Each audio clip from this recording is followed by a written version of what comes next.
ఏపీలో అధికారం కూటమిది, కానీ ఆధిపత్యం టీడీపీది. నామినేటెడ్ పోస్టులు మిగతా ఎంపికల కోసం ఈ రెండు పార్టీలు, అంటే కూటమిలోని టీడీపీ తప్ప మిగిలిన రెండు పార్టీలు జనసేన అండ్ బీజేపీ వేచి చూసే ధోరణితో నోరు మెదపని పరిస్థితి ఉన్నది.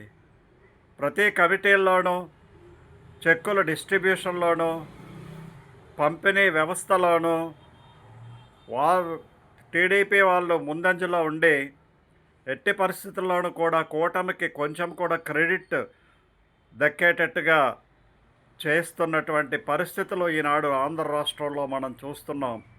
మరీ ముఖ్యంగా గోదావరి జిల్లాల్లో జనసేన మరీ బలీయమైనటువంటి ప్లేస్లో ఉన్న ఆ రెండు జిల్లాల్లో కూడా వారిని దగ్గరికి రానియకుండా దూరం పెట్టేటువంటి ప్రయత్నాలు చేస్తున్నది. అయితే బీజేపీ ఎక్కడ స్ట్రాంగు ఎక్కడ వీకు అనేటువంటిది గాడ్ ఓన్లీ నోస్.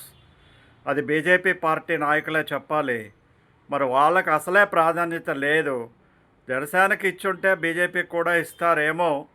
అది ఖచ్చితంగా కూటమి పరిస్థితులు పూర్తిగా అవగతం కావట్లేదు కనుక చెప్పడం కష్టం.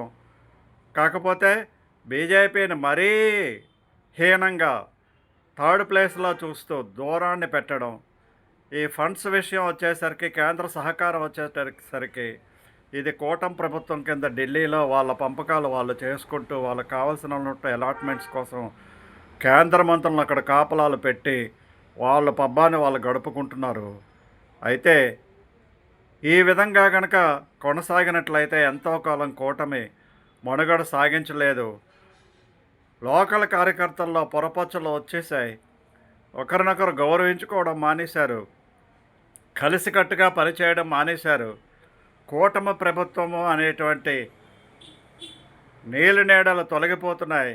ఇది కేవలము తెలుగుదేశం ప్రభుత్వం యొక్క పాలన మాత్రమే అనేటువంటి విషయం చాలా లేటుగా జనసేన అండ్ బీజేపీ వాళ్ళు తెలుసుకున్నారు. ఇప్పటికైనా సరే టీడీపీ తన ధోరణిని మార్చుకోకపోతే రానున్న రోజుల్లో అధికారం కోల్పోవడం మాత్రం ఖచ్చితం.